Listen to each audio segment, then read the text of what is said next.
dia ankafaliana indray no iarahana aminao atao anatin'ny fandarana Sahila Zao amin'ity alarobia ity. Tomboko lasy tomboko vavy tsy teo moa tamin'ny heriny fa dia faly tafahoana antsika indray androany ary dia hiaraka hanolotra ny fandarana amiko eto ny mpanolotsain'ny tanàna namana raha teo Clémence Rariny-Irina. Mialohan'izay anefa dia manentana antsika rehetra na ny mijery ny télévision MBS na ny manaraka ny radio FM 95.4 na indrindra irenareo izay efa miandro fatratra eny amin'ny Tambazotra dia anterina ao antsika rehetra izany fiarabana izany. Afana dia afana ny fiarahana androany satria maro be ireo vaovao mafana tena tsy azo ialana ary tsy maintsy ho resahana toy ny mahazatra nefa tsy maintsy hisy fotoana ihany izay ifampiresantsika amin'ny vahiny na saina manokana amin'ity alina ity fa mialohan'izay dia tena haka fotoana isika hiresaka mahakasika ny raha mamaivay rehetrarehetra indrindra izay mahakasika mivantana ny commune urbaine Antananarivo amampanolotsain'ny tanànanay izay efa nifanekanay taminareo moa ny hoe hampita aminareo ny fizotro ny vaovao rehetra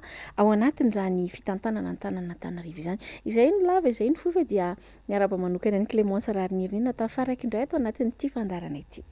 Falmirabanao ihany koa namana Lili Rafaralahy dia arabaina tahaka izany isika rehetra manaraka tsy tapaka n'izao fandarana Sahila Zao eto amin'ny MBS izao ary asaina ianareo tsy saraka aminay hatramin'ny fiafarany ity fandarana ity. Efa noresahanao teo namana Lili Rafaralahy fa iresaka an'ireo vaovao mafana isika ny rarakinampsa dia ao anatin'ireo vaovao mafana ary isan'ny mitana ny sain'ireo mpanara-baovao amin'izao fotoana izao araka ny efa fantatrareo mpanara-baovao dia voatonona ao anatin'io rarakinampsa io ny commune urbaine Antananarivo satria moa zany dia voalaza fa nindrana 2.4 miliara ariary tao amin'ny knapsa ny commune. Farany teo dia niresaka mahakasika n'ity raha ity nitondra ny fanazavana mahakasika izany ny ben'ny tanàn'Antananarivo Naina André Tsitoaina anomboantsika isataratsika n'izao fandaharana izao zany dia andeha ho arahantsika ny zavatra nambarany ka dia miainga amin'izay no andeha hitondranay mpanolotsaina ny tanàna izay ny tenako sy namana Lili Rafaralahy fanazavana manodidina nyity rarakinampsa sy ny CEA ity ny anasanay ianareo alohan'ny andefasana n'izany fanadihadiana izany dia mba hiainonareo tsara ny voalaza nareo matoa ben'ny tanàna tamin'ny mpanao gazety ny herinandro lasa teo arahantsika fetrany izay. Vola mahery ny 5.20 tapitrisa euro no tokony nalohan'ny tanàna n'Antananarivo tamin'ny fotoana nanajanonana ny fifanarahany izy parka sy ny commune ny taona 2024 ho ny ben'ny tanàna Naina André Tsitoaina. Efa tamin'ny fotoana io no tokony nindram-bola ary afaka nindram-bola ny ben'ny tanàna saingy tsy mbola natao ononambarany. Tsy nataontsika ny ben'ny tanàna dia manana lalana indram-bola. Efa misy délégation de pouvoir izay nomeny ny mpanolotsaina ny ben'ny tanàna voaniditra mihitsy ny zahay efa rotaona izay afaka mindram-bola ny ben'ny tanàna fa tsy nataonay izay satria tsy mety le mampidi-trosa ao anatin'ny commune. Ny fanapahan-kevitra noraisina niaraka tamin'ny SMGD tao aoriana io no nindramam-bola tamin'ny CNAPS. Efa nandalo tamin'ireo dingana rehetra ny fampindramana ny vola ary niarahana tamin'ireo filan-kevim-pitantanany CNAPS ho Naina André Tsitoaina. Fa nataonay zany nataonay tamin'ny société municipale de gestion digitale SMGD ny nitrosa tany amin'ny CNAPS ary efa manomboka izahay zao mamerim-bola ny CNAPS. Nahazahoana an'io tsy mora. Nandalo fifidianana teo anivon'ny filan-kevim-pitantanana ny voamera ho an'ny vakoka ary nomena ny mpanolotsaina ny andinindiny momba ity findramam-bola ity raha ny fanazavany ny ben'ny tanàna. Mpanolotsaina tsy mihaino ireo milaza fa tsy nahazava tamin'izy ireo ny findramana io vola avy amin'ny CNAPS io hoy izy. Matetika any amin'ny mpanolotsaina tsy dia mihaino firy fa efa indroa na intelo na inefatra angamba ny izahay satria ela be le négociation nandritra ny herintaona zay herintaona mahery zay no fampiresaka tamin'izy park vao nanomboka mihitsy dia efa nitenenina hoe zao no anaovana anazy zao anaovana an'le société municipale tsika indram-bola hividy an'le izy. Misy mpanolotsaina mihaino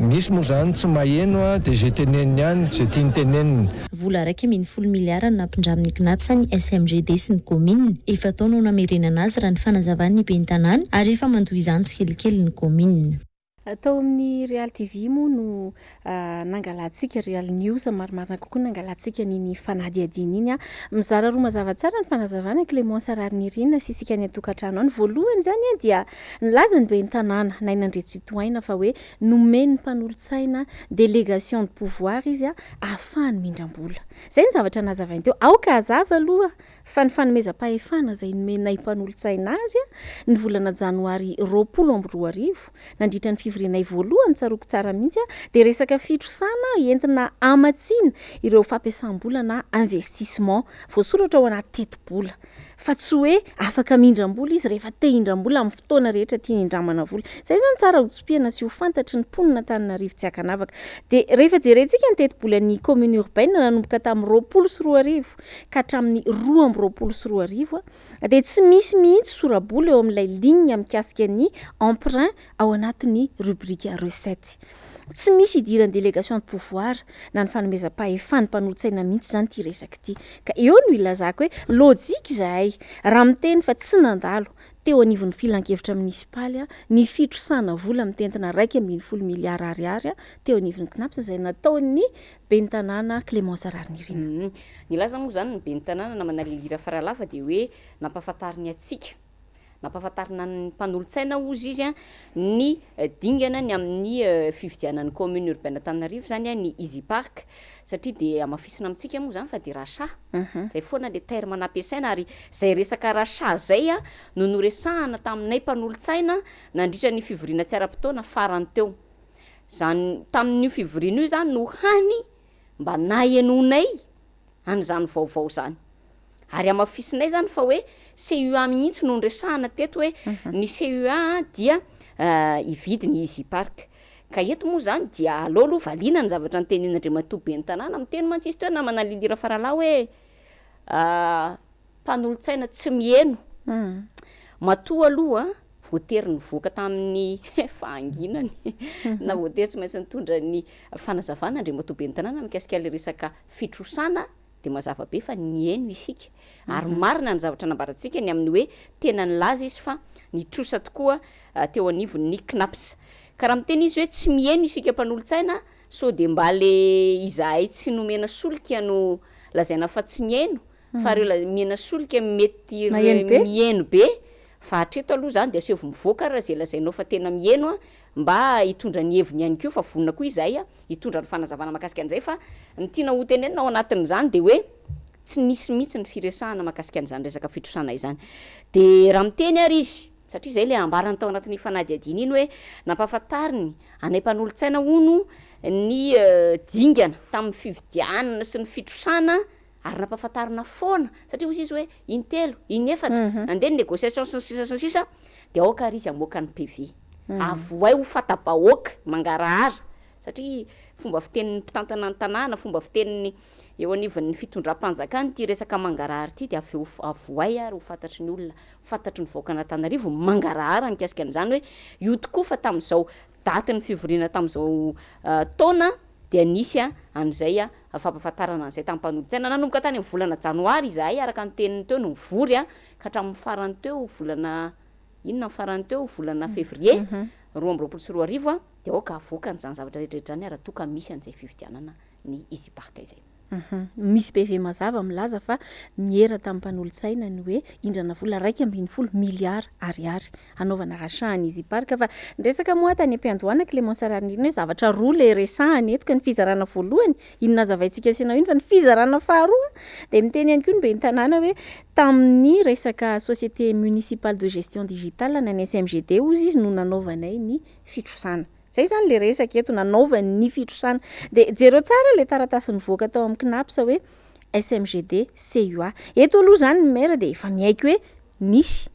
ary tena nisy zany ilay 1.20 miliara ariary zay resahantsika eto fa miaiky sy manamafy ihany koa zany ny ben'ny tanàna nainandrety toaina fa orinasan'ny CUA tokoa Clémence Rarnirina ny SMGD ary zany moa dia nambarany taminay mpanolotsaina foana. Ary iny aloha dia tena henonay tsara tena naheno tsara no makasika n'iny zavatra nyresahan'ny ben'ny tanàna iny isika rehetra mpanolotsaina ny vory tao. Ka raha ohatra izy zany ka miteny fa orinasan'ny commune ihany ny SMGD dia maninona ary fanontaniana no apetraka tsika maninona ary no misy ny fifanarahana na contrat no soniavin'ny commune urbaine Antananarivo sy ny orinasa société municipale de gestion digitale. Marihana amintsika zany eo antsika zay mpanaraka fandarana fa anakiroa io fifanarahana io. Ny iray aloha io izy io mikasika ny resaka fitantanana ny parking eto amin'ny tanàna Antananarivo. Ary ny iray faharoa ndray de mikasika ny fidiram-bolan'ny CUA na ny recette zany ka ao anatin'izany ny resaka hitratrano de mbola tafiditra ao anatiny ihany koa ny resaka sécurisation sy ny resaka authentification na document eo anivon'ny commune urbaine Antananarivo. Zany hoe zany raha lazaina fa orinasan'ny commune urbaine Antananarivo ny SMGD kanefa misy fifanarahana ahitana fitsinjaram-bola eo amin'ny rotonta de mikasika ny parking zany de hoe 700 ny vola monja no arotsaky ny SMGD amin'ny CUA ary ho an'ny vola miditra izay kirakirain'ny SMGD na ny resaka recette kosa dia ny 300 zany no arotsaky ny CUA amin'ny SMGD. De ny fanamarihana zany hoe raha lazaina fa orinasan'ny CUA zany ny SMGD de maninona no misy an'ireo fifanarahana ary indrindra maninona no misy an'ireo fitsinjaram-bola. Pourcentage tena ngezany zany lehibe ne zany 30% 40% zany raha oharina amin'ny hoe vola miditra amin'ny commune urbaine Antananarivo. De zay zany itsinjaran'ny commune urbaine sy ny SMGD. Eo zany le fanontaniana no mipetraka ao anatin'izay. Maninona moa tsika no mitondra an'izany fanazavana izay tsy priandretraretra zany Clémence Rarinirina. Zany hoe raha tena tsorona zany de izao le izy. Rehefa indram-bolany amin'ny CNAPS de anankiray ihany ny SMGD sy ny CUA.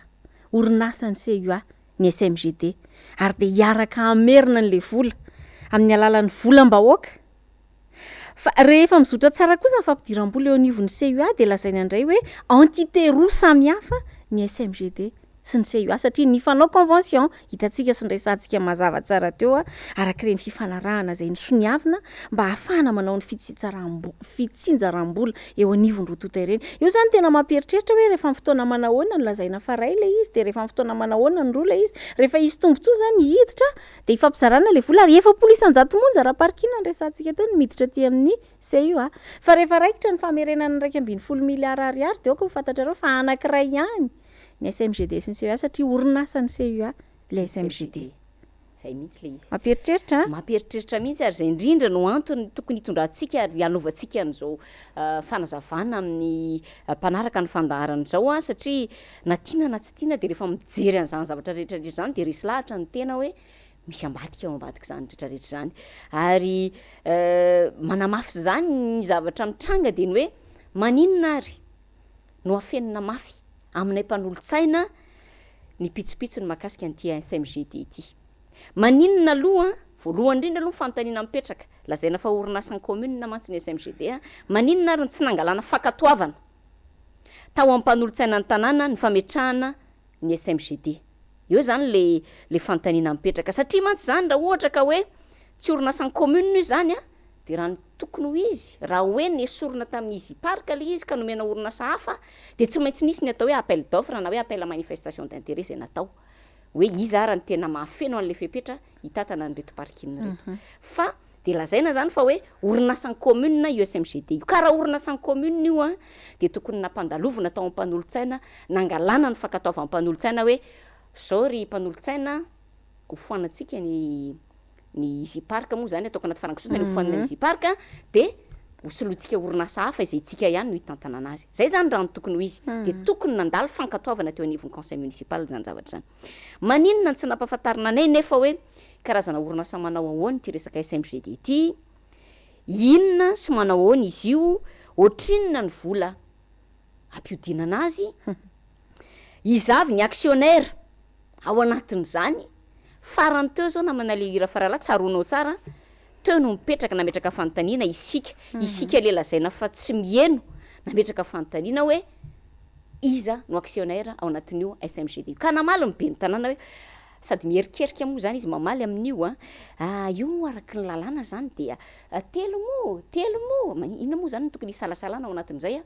hoe telo zany lay actionnaire.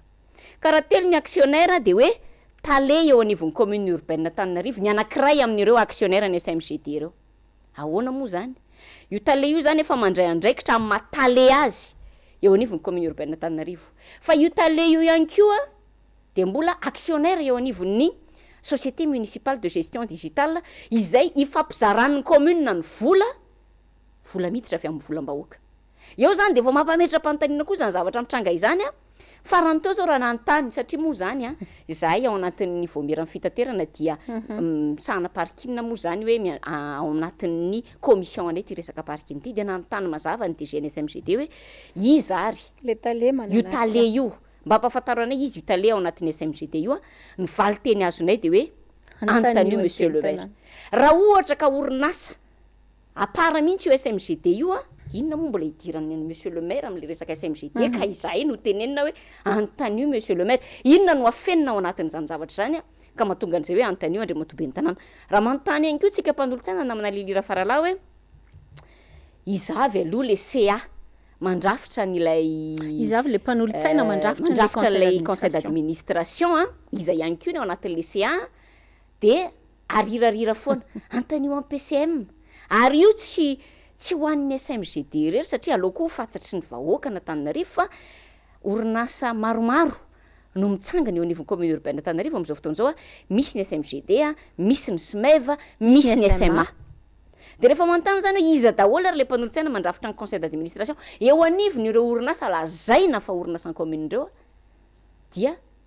antanio an'ny PCM inona ilay afenina ary zany zavatra izany a dia manamafy le zavatra nytenentsika teo na manalira farala mampametra-panontaniana ary mahatonga antsika miteny hoe misy ambadika ao amin'io raharaha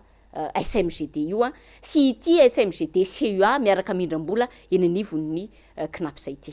Ya tiako asiana tsindry-peo kely ihany Clément Sararnirina mahakasika an'le resaka Easy Park. Izy io mantsy ny tena nahazon'ny fitantanany neny Lalao Ravalomanana fanakianana be dia be mihitsy ary anisan'ny nampimenimenina ny olona tamin'izany fotoana zany de nampanantena iny be ny tanàna efa nresahako tamin'ny mpanao gazety ihany izy ity tamintsika niona tamin'ny mpanao gazety tamin'ny sabotsy lasa teo hoe nampanantenaina sy ny fanarahana ny lazainy inge de ny hoe hofoanana ny Easy Park fa ny mahagaga amin'izao fotoana zao de le Easy Park nokianina lazaina fa tsy mety sy tsy araky ny tokony izy novidiana lafo ary indramana vola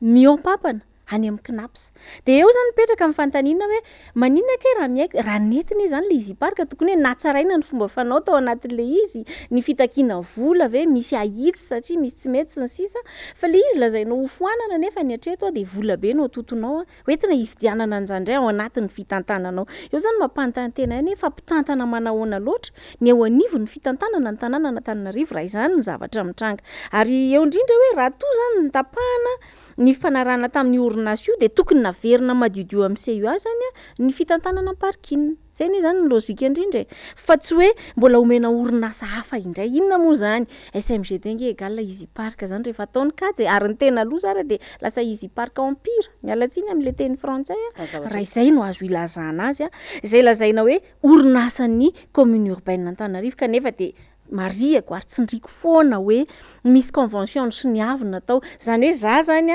orinasa zany za de atao anatin'le CUA ny tenako de anahy ihany le izy de za ihany zany mifampanao sonia amin'ny tenako eo za ankilany de za andaniny ve tsy fantatra satria nisy fotoana tsinona nanaovana resa be mihitsy ny resaka MBS any amin'ny resaka personne morale sy personne physique fa ty eto de tena hoe arirarina amin'ny kilalao teny foana ilay mponina Antananarivo sy ny mpanolo-tsaina tsy fantatra hoe iza mihaino tsara sy tsy mihaino tsara fa mandinika tsara zay de mahita fahasamihafana roa mazava mihitsy Clément Sararnirina hoe rehefa findramam-bola sy famerenam-bola miopapana ary efa ahitana loza satria efa tsisy tsy miresaka an'io ankehitriny de lasa entité anankiray le commune urbaine Antananarivo sy ny SMGD. Fa rehefa tonga kosa ny fotoana hijerevantsika any amin'ny recette ny vola miditra de zao 700 monja ny vola ampidiriny parking no mirotsaka any amin'ny commune urbaine Antananarivo satria entité roa samihafa ny SMGD sy ny CUA ore olona everiko angamba fa afaka mihaino tsara tsika de maheno tsara mba tsy ilazana hoe tsy mihaino indray tsika rehetra fa amiko mazava be zany zavatra zany fa lalaovina ny mponina Antananarivo afahana miditra amin'izay tsy fangararana zay raha ny mangarara ny dradradradraina isanandro Clément Sararnirina. Ya ka raha iverenako kely resaka Easy Park teo de marina be ny teninao na manalilira farala satria raha hoe fanafoanana ny Easy Park satria lazaina fa hoe anga mampimenimenina amponina le Easy Park ina moa natonga amponina menimenina tamin'ny resaka Easy Park de le resaka fomba fanao ohatra tonga ny trano le olona de tongavana contravention hoe anao dia tam'izao daty de tsy nandoa an'ty ticket de parking ty anao ka de mila mandoa ianao 12 000 ariary tsy mandoa an'iny ianao a de elaela any de lasa tafakatra amina million le izy a tezitra kosa le mponina lojika be zany fa ny zavatra nangatahany mponina de fahatsarana na fiatsarana na fanatsarana teo anivony zany resaka fitantanana ny parking zany fa andeha tsika hijery tsy menimenina ve mponina am'izao am'resaka takedare vao maika pira raha araka ny teninao teo na manalira farala le fimenimenina mponina mikasika le fitantanana ny parking farany teo tsy mamasina mbola menimenina ane ny olona am'izao satria le parking efa mipetrahana nandritra ny taona maro a lasa nalaina ny SMGD a lasa atao payant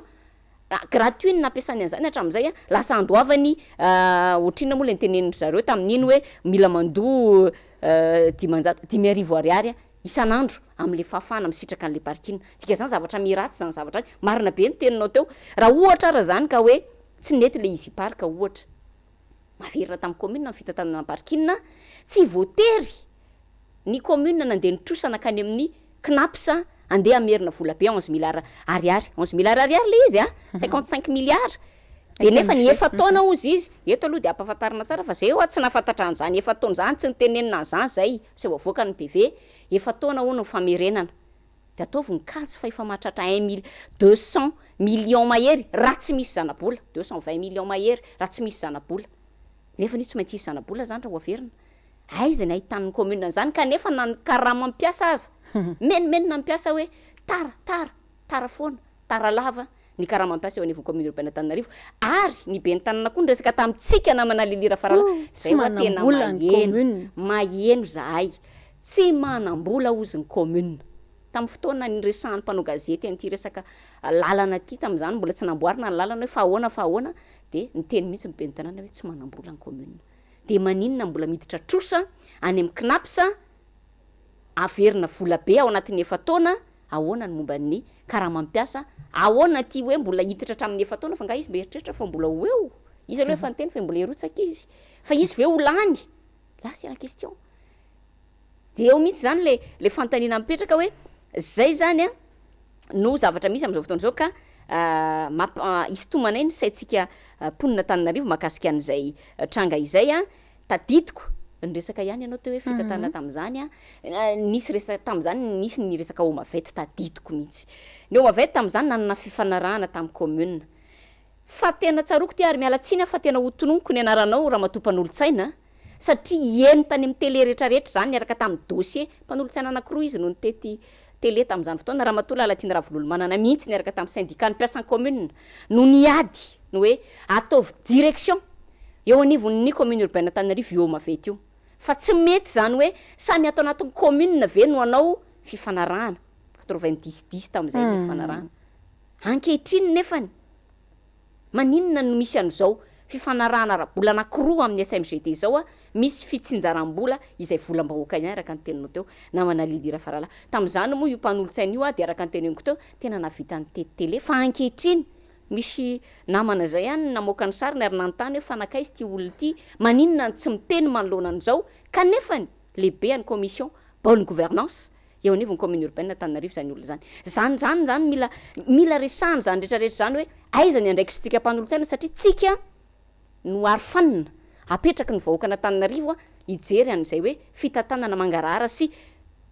le tsara tantana araka ny teneninareo foana anivon'ny bonne gouvernance ramatoa Lilira Farala aiza ho aiza zany am'izao fotoana zao lasa mifanosoniny samy ao anatin'ny commune hitsinjarana vola raha tsy nisy le fitsinjaram-bola tsy naninona fa le vola makatsy 40% makato 30% makato 70% makato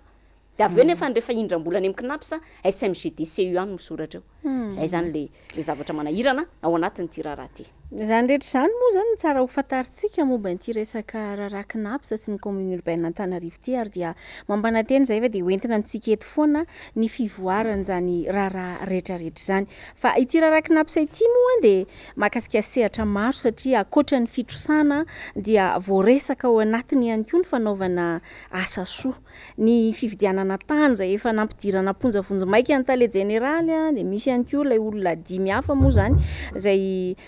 voaroro izy voakasikasika ao anatiny zany eo ihany koa ny fividianana trano ny tombontsoa sy karama meo pampana raisy ny tale généraly sy ny sisa fantatsika tsara fa mampiakapeo mikasiky ty raharaha ity reo syndicaliste ary miompy-peo sy miray feo amin'ny syndicaliste moa zahay nyresahanay teo nisy ny fivoritsika mpanolo-tsaina Clémence Ararinirina niaraka tamin'ny mpanao gazety tamin'ny sabotsy lasa teo zay nilazana ny amin'ny tsy fetezana rehetrarehetra makasika an'izay raharaha knapsa zay ary de amafisinay foana ny zavatra efa nitenenay hoe miompy-peo sy miray feo tanteraka amin'ireo mpandola atsakemboky ny knapsa zay mangataka ny hitsarana marina n'izao raharaha zao ary ny hanasaziana zay olona tandrify rehetra amin'ny sazy mifanandrify amin'izany ny amin'izao tsy fangararana ny fitantanana ny vola eo anivon'ny knapsa izao zay ngamba no anakatonantsika ny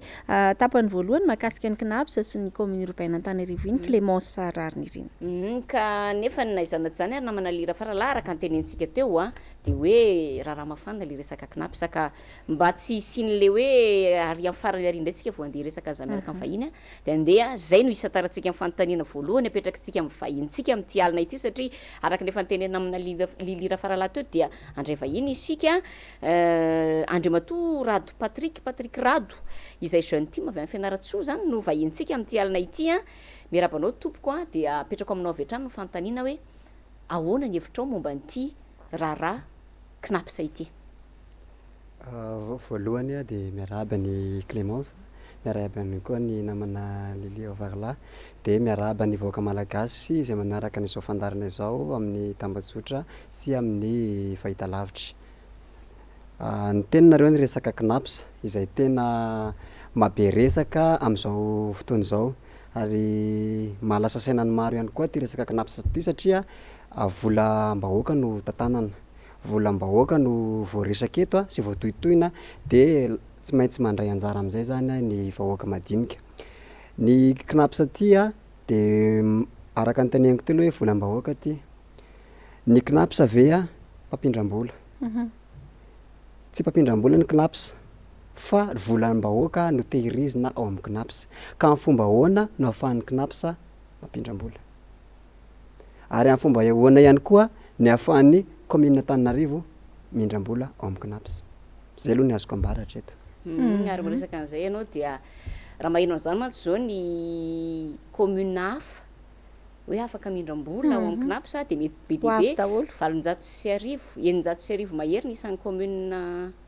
manerana Madagasikara mety samy mba maniry te hitsofoka ao amin'ny knapsa koa mba hindram-bola. Eto tsy hidirantsika lalina ilay ampamoaka izay natondra matoa Fanirosoa-Herinaivo izy moa manana ny sourceny satria tonga hatrany amin'ny famoahany izy ty hoe misy kitrano an-trano Rakoto Avandrabe misy roy mpihavanana eo amin'ny Rakoto sy Rabe ka zay no antony nahatonga ny Rakoto no safidiana manokana tamin'ny fanomezana ny vola. Tsy dirantsika hoy aho izay resak'izay satria ny pirofo tsy atao am-pelantanantsika fa Iramatoa Fanirosoa-Herinaivo manana azy nefa de efa nampahafantarana tany amin'ny tambazotra-tserasera zany rehetrarehetra zany tsika rehetrarehetra miara-mandinika ny mikasika an'izay fa hijanona eo amin'izay resaka knapsa zay ihany tsika namana lilira farala efa ndresahanao teo ihany le resaka fampidirana ponja. Ndresahana teo hoe efa nisy reo nahiditra ponja fonja maika moa zany na mandat de dépôt eny amin'ny fonjana Tanimora eo moa zany ny tale général eo ihany koa ny filohan'ny filan-kevim-pitantanana na ny PCA ary reo olona telo hafa raha tsy diso toa mpikambana eo anivon'ny conseil d'administration ihany koa eo indrindra no te hitodika aminao ko Patrick Rado hoe fijerinao an'izany hoe efa ampy ve zay satria araka ny resahanay teo de hoe mahakasika lafin-javatra maro be ty raharaha knapsa ity ka ampy ve raha mijanona hatreo amin'izay hoe efa mba nahiditra ponjavonja maika raha olona anankidimy reo de tapitra hatreo ny raharaha sa hoanao manokana manao ahoana ny fijerinao azy? Izy ty de tena hitako zany hoe hafahafa mihitsy, hafahafa le fomba vita tanana ny firenena zany hoe olona 20 mahery reo no mpikambana ao anatin'io administration io. Nahoana nefany ny olona 5 fotsiny no samborina. Zany hoe aiza zany le tena gros poisson. Fa le olona kely eo anananana vao baikobaiko eo ihany no tsy mainky mitsinjany afafiny. Fa le tena atidomikotrika an'ity zavatra ty nakaiza daholy. Manina ny olona vitsy ireo ihany fa manina raha izy 20 reo adiadiana daholy. Ary anisany tsy afa-miala amin'izao zavatra zao ny ben'ny tanàna Antananarivo. Mba ahoana nareo mpanolo-tsaina mba efa nisy ve nidingana nataonareo mikasika an'izany zavatra zany fa tena tsy afa-maina amin'izao izy azay mahatonga na miteny hoe olona maro no tokony voarory eo anatin'ity fa tsy olona vitsivitsy kely izay iananany fotsiny no samborina. mikasika an'iny moa tsika efa tsy ampahafantaritsika eto hoe nanao ataontsika fa naizana zany tsika tsy mitazataza-potsiny ary zay no antony tonga atsika mampafantatra an'izao na manalilira faralahy fa io koa zany tokony ary efa miara-mentana isika amin'ireo syndicaliste eo anivon'ny knapsa ny amin'ny fijerena marina ny famoahana marina moa zany sy fijerena le tena mangarahara ao anatin'ity raharaha ty ka marina be ny tenany vahintsika teo hoe tsy tokony ho avelavela amin'izao fotsiny izao raharaha zao fa tena tokony ho jerena lalina tokoa satria lafin-javatra maro mivoakasika araka ny tena manalira faralahy teo fa iresaka politika isika hatramin'ny fotoana aloha anodinatsika n'izao fandaran'izao de mbola tsy teraka ny gouvernementa vaovao na de nilaza zany gazety androany fa de hoe androany alarobia zany no tokony ivoahan'izay gouvernementa izay voalaza aloha zany fa de hoe misy ireo ministra midongo tsy mety miala ary ny secrétaire mpanjakana miadidiny gendarmerie pirenena no nyteny an'izay hoe miantso ireo ministra mibody toerana mba hiala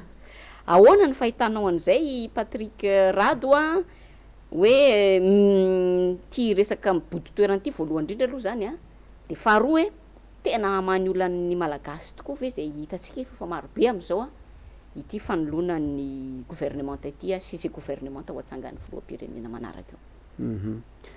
matoa ny toerana anankiray bodona de misy antony ao matoa zany ny zavatra anankiray akafizinao de misy antony ao azahoanao tombontsoa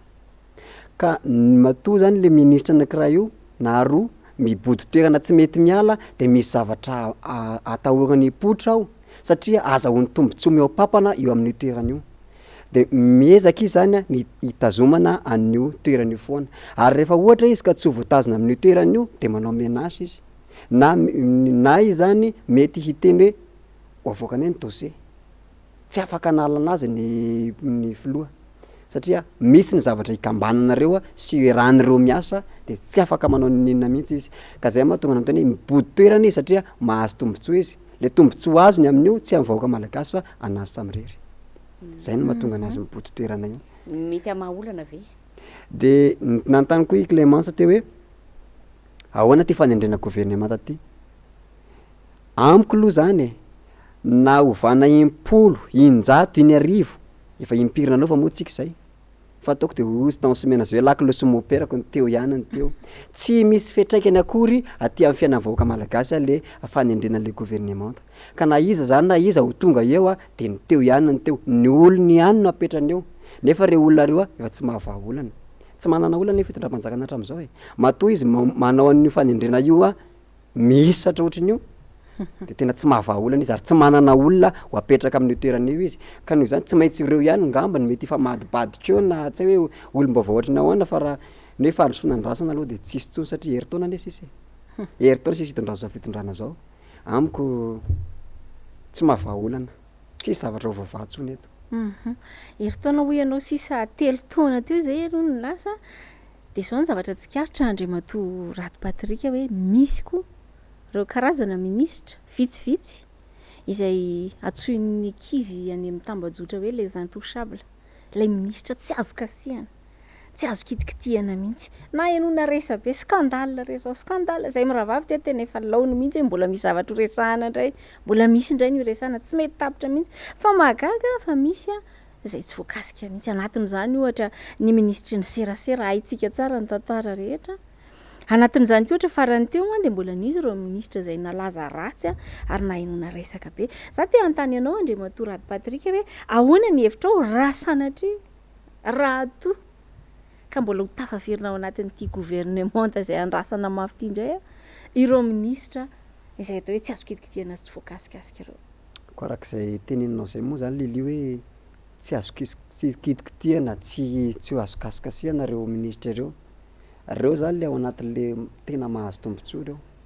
ary reo ihany koa de anisan'ny ministra azahoana tombontsoa reo zany matoa reo tsy kitihanao de atahoranao ihany koa nefa reo ministra reo satria ao anatin'ireo ihany koa mety ao ihany koa ny secretanao de tsy azonao kitihana reo nefa ny raha reo mbola ministra reo ihany eo de tsy hitondra filaminana mihitsy ho an'ny firenena voatonona teo moa zany hoe ministry ny serasera inona moa ny scandale tsy nisy teto nataon'izany ministry ny serasera zany tadidiko tsara tamin'izy mbola tao anatin'ny fanoherana fa de tena hainy tsara mihitsy nresaka demokrasia zany, ananany tsara ny resaka doniana resaka demokrasia, fa rehefa tonga amin'ny fitondrana izy a de ohatra ny adino le izy, tsy haiko hoe tapina le fahefana ve zany ny masony sy ny fahaizany sy ny zavatra nitakiny, fa rehefa tonga eo izy a de very le demokrasia. Tsy hitondra fitonina ho an'ny firenena koa nefa ny zavatra hoe olona efa manao skandale eto amin'ny firenena mbola apetraka anao eo foana. Eo ihany koa moa zany ny ministra sasany le voalaza ao anatiny io ao de milaza ny tsy antanina ve, ampidiriko kely aloha ty resaka ty a, milaza ny tsy antanina ve fanaovana trafic d'or, milaza ny tsy antanina ve hoe any anaty machine ane ka afaka asiana volamena avy any anaty machine, any anatin'ny pneu-an'ny valizy ve nefa fanasiana le volamena rehefa mandeha mivolina. Sarosarotra zany, de zavatra ohatr' zany a no mbola hotazomina ministra ohatra, de anjaran'ny filoha moa zay sy ny premier ministre mahita an'izay, fa ny vahoaka aloha de tena efa leo ny vahoaka satria de isaka misy fotoana de tsisy resaka natambajotra fa tsy de ireo ministra potitoeranareo foana. Miresaka gouvernementa ihany tsika any MMM moa zany fananambary izy fa tsy hiditra ao anatin'ity gouvernementa zay itsangana eo a, raha ny hita tao anatin'ny gazety androany de hoe lasa nakany ivelany ny filohan'ny antoka MMM am'izao fotoana zao a, fantaniana apetraka mimpanara-baovao indrindrindrindra reo any anatin'ny tambajotra tserasera de hoe tena tsy mitovy hevitra tokoa ve, tena tsy mitovy fomba fijery tokoa ve ny filohan'ny MMM sy ny filohan'ny filoham-pirenena ankehitriny Andry Rajoelina, sa ve politika entina anomanana ny 2023 ity zavatra mitrangy ity de hoe mody mialana ny sasany a, anomana ambadimbadika ny resaka fifidianana fa efa hita fa efa tsy ho tafavoaka intsony ny baolina ho an'ireto efa mbola mijanona atao anatiny ato reto. Mety ahoana ny fahitanao an'izay? Raha ny hevitro a de mahita zany fa resaka politika ity fanomanana ny 2023 satria nandritry ny telo taona ny filohan'ny MMM ane ka ministra tao foana, ny tapina ve ny masony, ny kipy ve izy tao natory ka nahita fa tsy nahomby le gouvernementa, ka rehefa ty amin'ny gera farany aty de hoe anipoko ao fa tsy mamely ty gouvernementa ty, hatramin'izay zany izy namely fa rehefa zao izy lasa tsy mamely.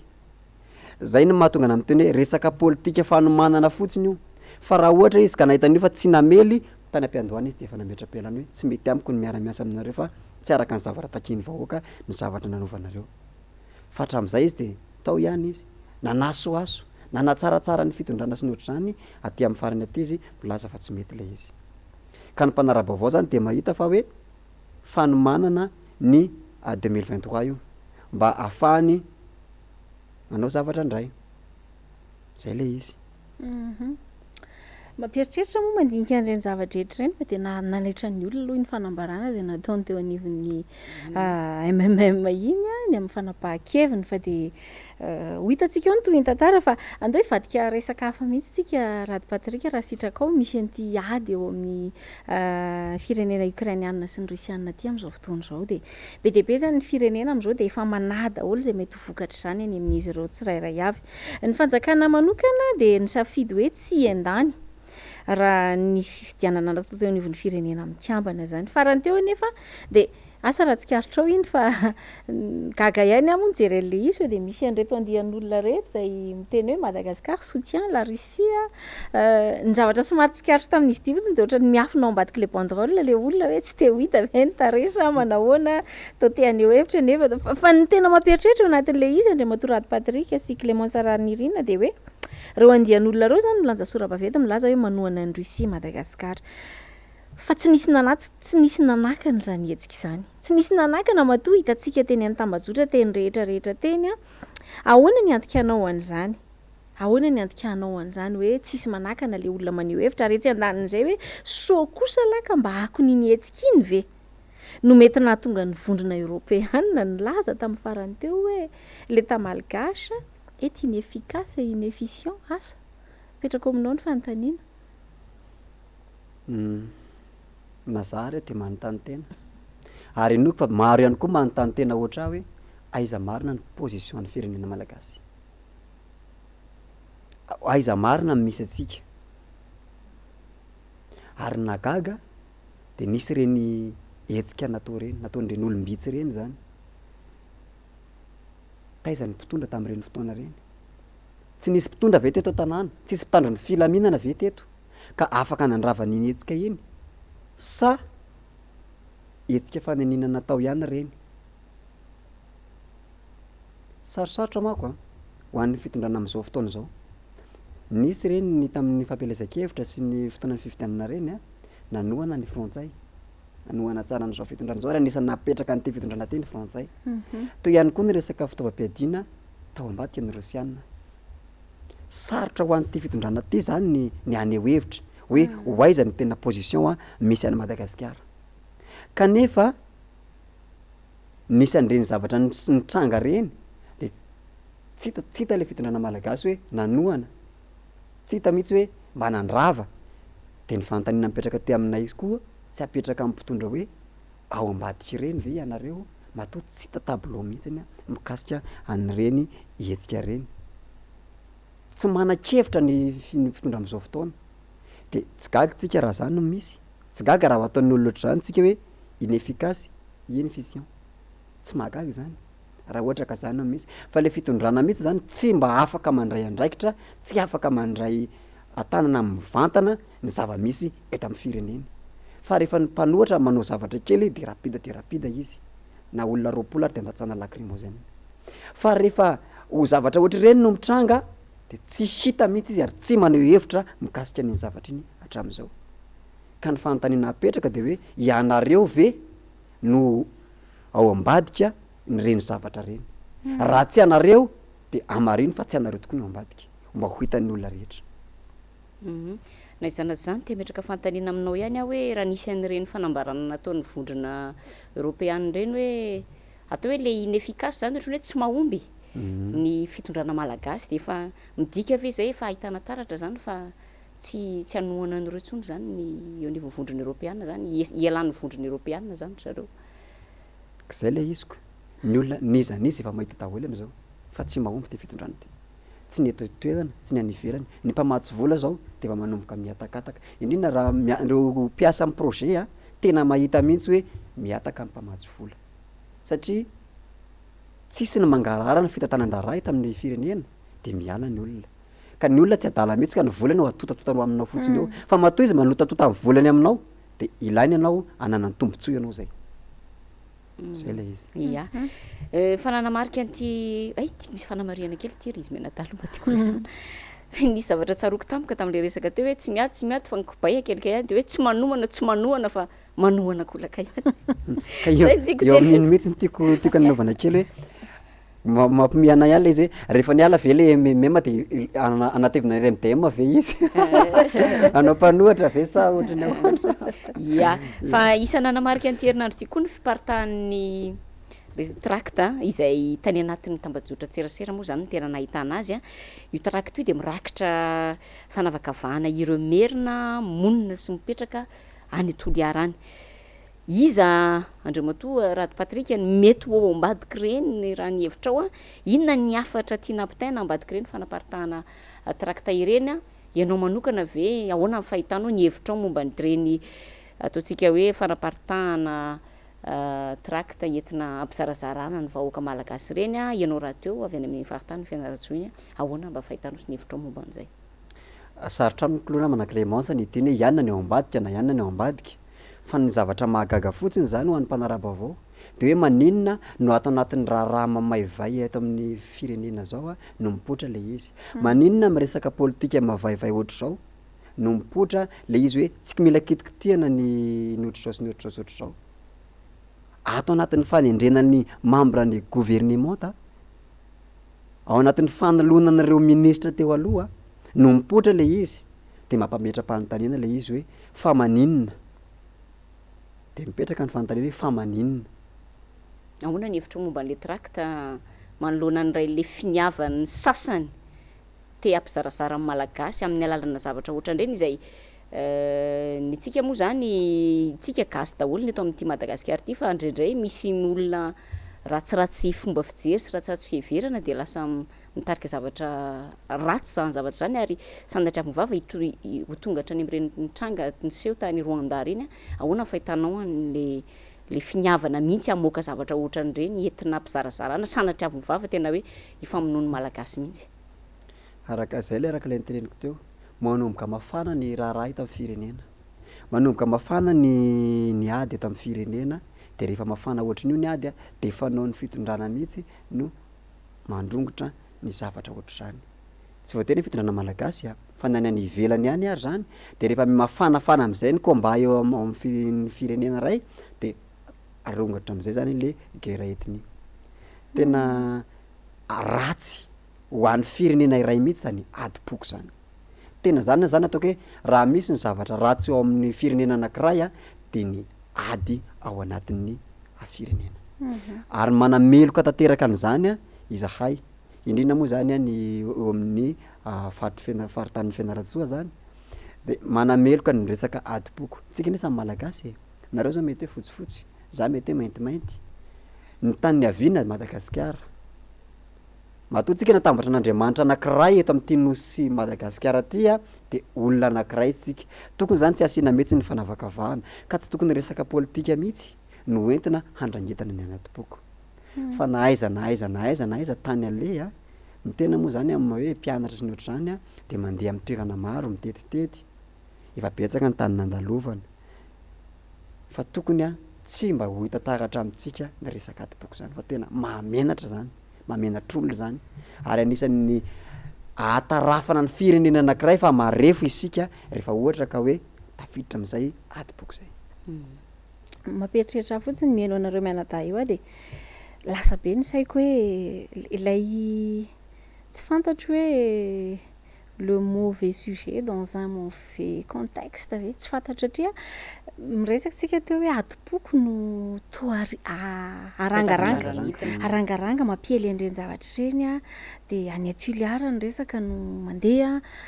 tamin'ity herinandro ty koa tsy haiko nareo nanatsikaritra ohatrany be dia be ny hitako aza kitikitihana ny zanaka avy aty resaka ministera ny resaka tsy fantatra hoe misy fandrofiana ve zany fa ny zavatra tsaroko zay tena nanaitra de hoe anisan'ny fitaovana ngeza be ampiasain'ireo mpanao compte fako mpiaro ny fitondrana ny manaratsy ny président Ravalomanana amin'ity resaka foko ty. Ary eo zany le fomba fiformulena le publication mihitsy le hoe modokadokafany eo aloha président Ravalomanana ohatr'izao fa tsy tiany reto. Za zany pour ho an'ny réflexion antsika fotsiny ny ilazako an'le izy hoe afahantsika maminavina sy mitsakitsaky hoe mety aviaiza no miainga ny karazany zavatra tontony fa ny zavatra efa hita sy ananana porofo miariary aloha de hoe ny mpanao compte fako izay manka ala ny filomarika Ravalomanana ny tena mpivoy an'ity resaka foko volokoditra volo sy ny sisa mampalahelo le tetsaina araka ny tenitsika teo hoe malagasy daholo sika areo ka tsy ho adinotsika fa firenena cosmopolite anke Madagasikara tsy misy an'izany fasiaiso mazava hoe tena itiny gasy ka tena ataoko hoe tena fahambanian-tsaina be ny ivoizana foto-kevitra tahaka izany fa nehokevitro iny fa tsy hoe fanontaniana koa fa tsy arotry ny tsy teny azy ry izy mianadava hitra amin'ny fanontaniana alohan'ny farany raha sitraka ao Patrick Rady hoe hatreto koa de mbola nidrafitra mazava zany hitantanana ny firenena na le hoe PEM mbola tsy teraka hatreto efa 3 taona ty aoriantsika ozisytsika teo ny vidim-piainana nefa tsy mitsambo asa raha hitanareo fa maneho hevitra ny olona hoe tena atahorana hiakatra ny frean'ny taxi be atsoatsy Clémence Rarnirina ny teny hoe eninjato mofo dipaina sa inona ohatrany hitako tamin'ny marainy izay le efajato lasa fohy kely be dia be ny zavatra mitranga tena efa tsy zakan'ny olona tsony ny vidim-piainana ny fandriam-pahalemana moa tompoko dia tena mahazo vahana ary tena nahatsana tanàna tsy hitanao tsony izay iainana fa miorooro ny olona inona zavatra mety hitranga Raty Patrick raha toa tsy voavahan'ny fanjakana anatin'ny fotoana fo zao tena ataoko hoe superposition ana olana tsy mety ho tapitra ary ny eo tsy voavahany ny eo miampy ny eo mitombo grève koa zao ny olona be dia be votovorona zao androany koa grève koa eo indrindritsika mantsy ny zavatra azoko lazana alohany ity fitondrana ty zany rehefa tsisy grève de tsy mamoaka ninninina ohatra fotsiny ty aloha etiketo ihany ny resaka bourse tany amin'ny université ny Fianarantsoa ny aliny fotoana alohan'ny ivoan'ny calendrier de namoaka mitsotsoka sy kirioka ny ankizy de napopoka sarim-bilany alina tontolo iny efa tsika hiakatra monjy ny université zany rehefa hoe ny atoandro fa poto zay ny atoandro iny de mivoaka ny calendrier bourse zany hoe rehefa tsy misy grève zany eto amin'ny firenena de tsy miafaka mivoaka ny volam-bahoaka volan'ny ankizy moa zany tao anatin'izay fotoana zay tsy haritra ihany iny fa hiditra amin'le susiana hoe inona ny zavatra hitranga zavatra mitranga nefa misy lili tena efa misy ny zava-mitranga fa any amin'ny fiarahamonina any de tsy hitan'ny olona any ambony tena tsy fandripahalemana zany a de any amin'ny faritra oto Matsiatra iny indrindra fa mifaritany Fianaratsoa de tena mirongatra sy izy any tsy fandripahalemana tena mirongatra ny tsy fandripahalemana any nefany tao anatin'ny fampelezakevitra ny Andriamatoa Andrinirina Rajoelina tamin'ny 2018 de tena nyteny mihitsy izy tamin'izany fotoana izany fa hoe ametraka toby lehibe anankiray eto Fianaratsoa izay tena andry ny fandripahalemana eto tamin'izany fotoana izany ao moa zany ny fanasinan'ny pusinomby hatramin'izao zay mbola andrasany vahoaka amin'ny Fianaratsoa ohatra mbola tsy hita le izy nisy kavina kafina efa tamin'ny androny tao aloha ngamba nefa nisy fa kavina elektrônika ozy zay indray ny navoakany tamin'iny mbola andrasana zany a ny fisian'izany zavatra zay eo ihany koa ny fidangan'ny TPN tena zay lalovana ani am'izao de nonana na iza na olona atao ke olona nanana mahizy azy taloha am'izao tena mikoikoika fa tena miteny fa tena sarotra ny fiainana fa ny zavatra mahagaga de rehefa mitaraina sarotra ny fiainana ny vahoaka mitaraina fa sarotra ny fiainana ny aty amin'ny lafin'ny fanoherana de hoy izy zareo hoe tsy voazao anie no nisy an'izany fa sarotan'ny fiainana zany de mbola ampiny ihany koa hoe tsy Madagasikara ihany ary tratra fahasarotan'ny fiainana fa ny any ivelany koa nefa ny ahoana fidangan'ny roa am'izao aiza ho aiza tsika am'izany sandam-bolantsika malagasy ane ka tsy misy fotony tena tsy tena ambany de ambany ka rary ny olona raha iteny fa raha samy sahirana ny eto amintsika tena sahirana kokoa ny fahatelo a ity fitondrana ity a de tsy mahay afa tsy manilitra ny tsy fahombiazana any amin'ny mpanohatra ray a any amin'ny zava-misy eto amin'ny firenena ray ohatran'ny zavatra mampimekely ana ihany le izy ty sady ohatran'ny hoe na hampametra-panontaniana tamiko ny resaka Batsiray iny a raha nahita nareo nge fa na fitsenana président tsy nalaza noho ny Batsiray tena nakalazana tena wawawawa be tamin'ny Tambazotra tamin'inona sy rehetrarehetra io Batsiray mahery be nefa le izy rehefa tonga le Batsiray ohatrany tsy de tena nisy anko ny taty ampovoany loatra sy ny taty amin'ny fary ty fa misy any kosa aloha mipotika tena hoe nisy nipotika aloha fa ny tiako tenenina ao anatin'izay zany de hoe aindraindrana ny zavatra ohatriny reny loza ohatry reny a de rehefa misy am'izay ny tsy fahombiazana prétexte alefany am'izay hoe loza voajanahary nandalo teto amintsika de tena nahery ka anisan'izany ny mahatonga ny firenena latsaka katy reny tsy mahomby zany le izy de ao aoriana kely ao mino anareo fa raha mbola mitoy zao tsy fahombiazana sy tsy fahaizana mitantana ny zava-misy ato amin'ny firenena zao tsy fahaizana mitantana ny harem-pirenena zay tokony ahafahantsika mivelona tsy hitambazatsika avy amin'ny any ivelany raha mbola mitoy ty fanomezana trondro lava ty manina raha mba mena fitana mba ahafahan'ny olona mandeha lavidavitra koa ahafahana miary fa tsy zavatra ilain'androany vonjim-poritra zay moa zany tenenako anazy vonjim-poritra tsy mahavita taona io no amena ny vahoaka nefa ny budget anaovana an'ireny ahavitana zavatra tsara raha ampiasantsika eto Madagasikara ka io famezana zavatra vonjim-poritra io rehefa lany io de ho aiza indray ny vahoaka lasa izy mangalatra fa noana izy tsy misy hoanina izy ka ao arinao raha tsy mitandrina izy ty fitondrana vaovao atao ke fitantanana vaovao hitsangana amin'ity gouvernement ty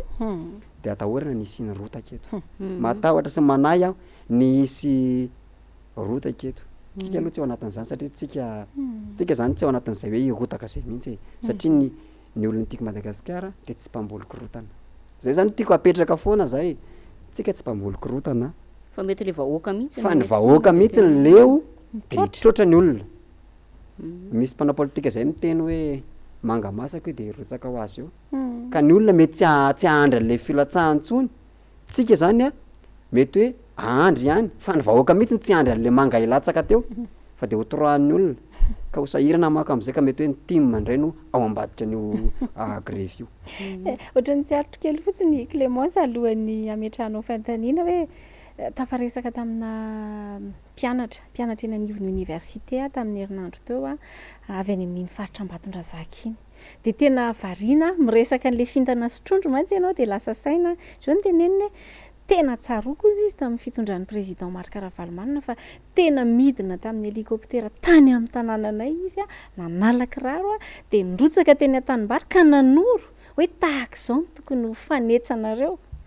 Ka tena hitany masoko mihitsy izy mbola zazakely ihany hoe zavatra tahaka izao no ketsaina dia lasa ohatr'izao ny angezan'ilay vodina vary rehefa avy eo ary tena mitolefika iny salohim-bary iny. Izany hoe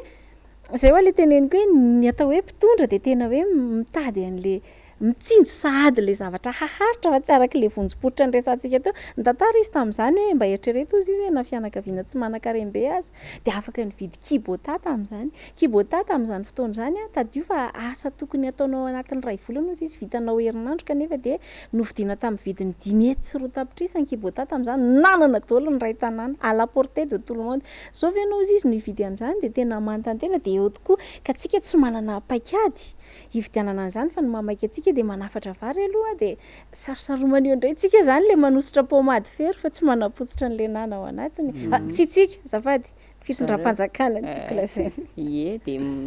manao téléphérique koa angadiny ohatrany tsy hiamotra hono izy dia hitantsika eo inona no akon'ity téléphérique isisiana mafy ity fa dia isaorany ianao no vahiny tato anatin'ny fandaharana Rado Patrick amaranantsika ny fandaharantsika amin'ity alina ity dia tsy aritrainy tsy ametraka an'ity fanontaniana ity satria isan'ny vaovao nalaza ihany koa ity resaka mpilalao tsipika nety be izay tsy afaka manatanteraka mandray anjara moa zany amin'ny faninany resam-pirenena na koa ny lalao nosy izay tokony ho raisintsika amin'ny heritaona raha tsy misy ny fiovana dia tsy afaka manao an'izay zany reto ataontsika hoe mpanlalao fanatanjahantena malagasy reto noho ninona noho ny tsy nahafahany tsy nahavitany ny fanjakana nandohany hofatran'izy ireo tamin'ny lalao izay natao tany Espagne kanefa ny tao anatin'izay dia voaloso aman-tsara nen'ireo le bebe izany hoe ny tompon'andraikitra ministera sy ny tompon'andraikitra misana fanatanjahantena fa nyle tena atleta le tena nandray anjara le tena miady ho an'ny voninahitry mihitsy no tsy nefaina dia latsaka ny sazy tsy mahazo mandray anjara amina fananina mandritry ny heritaona Madagasikara kanefa ntsika tena ny anatin'ny baolina ny tena isan'ny mampalaza antsika satria le baolina efa tsy nahomby ihany ahoana ny hevitra momba n'izay resaka fanatanjahantena zay. Samy resaka boribory ireo na ny baolina na ny baolina samy boribory ary samy mitondra avo ny lazan'ny Madagasikara eo amin'ny atrian'ny resaka fanatanjahantena. Tokony tsy asiana ny resaka tombo sy ala raha tsy hoe sanatria hoe mialina na sanatria koa hoe mampifandrafy fa raha milahatra zany ny eto ny ekipan'ny Barea dia eto ireo kleba bolista reo dia na zareo ara dia mety anontany hoe fa maninona rehefa reto dia atao ohatran'izao fa maninona rehefa reto dia atao ohatr'izao. Faharoa dia rehefa miresaka moa zany ny premier ministre tamin'izay dia hoe misy ny vola ny ao raha ao ary le vola dia maninona ny tsy avoaka fa miandry anisa vao avoaka ny vola. Tokony zany io tsy jerena zanak'ikala hafa dia tokony ho jerevana ihany koa hoe ahoana no amin'io fédération io mahato tena ve sa tsy mahato tena. Raha tsy mahato tena izy dia tokony ho ampiana izy raha misy ny vola ahafahana manampy anazy. Rehefa tsy misy ny vola ahafahana manampy anazy tokony tsy alefany ilaika izy tokony aty reo dia efa bloquena hoe tsy mandeha makana rehefa tsy isy vola fa tsy analarana baraka tena any amin'ny firenenkafa zao ny atsika fa baraka ampiatrano zay dia zelitsika nefa tsika mpampiatrano ara tsy malovola sady marary menatr'olona zao président tena mampalahelo zany ny zoko tena ao anatin'ny tena mpanao bolina tena mpandeha ao anatin'ny klebana bolista io izy mandeha mivoaka ny ivelany manao bolina sy ohatr'izany fa rehefa tafaresaka an'io zay rolahy dia tena anisany hoe nalahelo izy hoe maninona ny atao ohatran'izany ny taranja tsipika nety be mampalahelo le izy tsika ampiatrano indray ity zany no mahatoritory io nefa ny tena hoe mampalaza antsika resaka baolina ary mbola nazo loky tsika tamin'io fanana tany Espagne io no mba sehatra ahafahantsika mamiratra io ny sehatra ahafahantsika miseho era-tany tsisy ahafahantsika mamiratra afa-tsy io zany zay aloha zany ny tena mamiratra akoatra ny zavatra hafa le mampipamirapiratra atsika hafa eran'izao tontolo zao ohatra mbola tsy tanteraka hatramin'izao le mahalohany atsika ty Afrika aloha ohatra mbola tsy hitako le izy lohantsika fa ny farany fa le resaka baolina zany io ny tena mba izy ka dia mba hiangatahana moa zany ny eo amin'ny ambonimbony ao hoe inona ny azo atao mba hijerevana an'ireto katita kely mpilalao antsika reto fa mampalahelo anie zany tena mampalahelo zany. Ya Zay mihitsy le izy hoe tena gabo de gaga hoe inona ihany ary ty. Le izy aloha mety aminay sy lilira faralahy le magnano an'le vaovao satria misy resahana foana zay fa tena mampalahelo le zavatra misy hoe tena hatrany amin'ny zavatra tena tsy heverinao mihitsy a. Zay le hoe zavatra tsy hita tao anatin'ny 9 taona tena hitantsika ao anatin'izao. Io sisany mba tsy hoe le tsy mamiratra le hafa, fa io ny tena ataontsika hoe ahoana moa zany ny tenenana zany? Ahoana moa zany namiratra foana tsika teo amin'ny sehatra io. Namiratra foana tsika tsy nisy hoe nilatsaka ambany Madagasikara tena any amin'ny rambony fa vao miteny hoe faninanana tsipikanety be a Madagasikara de Madagasikara zay ny tonga ambavan'ny olona rehetrarehetra. De nefany a de zao ny anaovana an'le tanorantsika, zao ny anaovana an'le mpilalao fanatanjahan-tenantsika satria tsy voatery le tanora foana ny ao anatin'io sehatra io fa de mampalahelo le zavatra misy a. Io fitia ny gouvernement asa no ateraka io rapitso a, fa de zay aloha ny resadresakitsika tamin'ity alina ity namana Rady Patrick ameko ramitsika ray minitra izy namana lira faralahy amara-paranana ny tenenanao ny teny farany a, omeko an'ny liliny tena famaranana ny fandaharana rehefa avy eo a makasitraka ny mpanaraka antsika amenanao ny teny farany. Ya, ny teniko farany zany de makasitraka anareo mirahavavy na ampiatrano de makasitraka ihany koa ny MBS sy ny technicienne. Makasitraka ihany koa ny mpanaraka amin'ny tambazotra serasera sy amin'ny fahitalavitra tokantrano any amin'izao andro alina zao a de misaotra betsaka anareo. Eo ihany koa ny vahoaka ny Fianaratsoa de irariana soa zany antsika rehetra mba samy aharitra hatramin'ny farany, indrindra fa amin'ny fiarahana amin'ny président Marc Ravalomanana satria zay ny tanjonantsika de nametraka anazy eo amin'ny fitondrana. De makahery ny mpanao tsipikanety be zany a zay tratran'izao olana zao a, ankahiriziko anareo satria ny tena moa zany de zanako Betafo a, Betafo zany malaza amin'ny resaka tsipikanety be a, de mankahery antsika rehetrarehetra zany mba hoe ho tony fa antenana fa tsy maintsy hikopikopoka reo hitady vahaolana rehefa ohatra ka dodosantsika mianakavy eto. De mametraka ny veloma mandram-piaona ho amin'ny manaraka indray a de ho ela velona neny tiako Madagasikara. Isaorantsika be dia be Rado Patrick moa izay tsara ho marihana hoe Jointime avy amin'ny faritry Fianaratsoa vahintsika tamin'ity andro an'ity ny fampizara ny resakantsika mahakasika ny commune mino fa ampy tsara ny fanazavana sy ny vaovao izay tokony ho fantatritsika tao anatin'ny fandarana androany a. Nafinaritra ihany koa ny resadresaka etỳ ampamaranana fotsiny dia hoy hoe amin'ny maha-kristianina mahita ny fahavoazan'ny firenena malagasy dia te hitaonantsika hoe fotoana ihany koa zao hitondranam-bavaka ny firenena ary tena marina anie zany fa rehefa tena latsaka katerena tahaka izao tsika dia izao ny fotoana mety indrindra hitodiana amin'Andriamanitra ka tonga ny hoe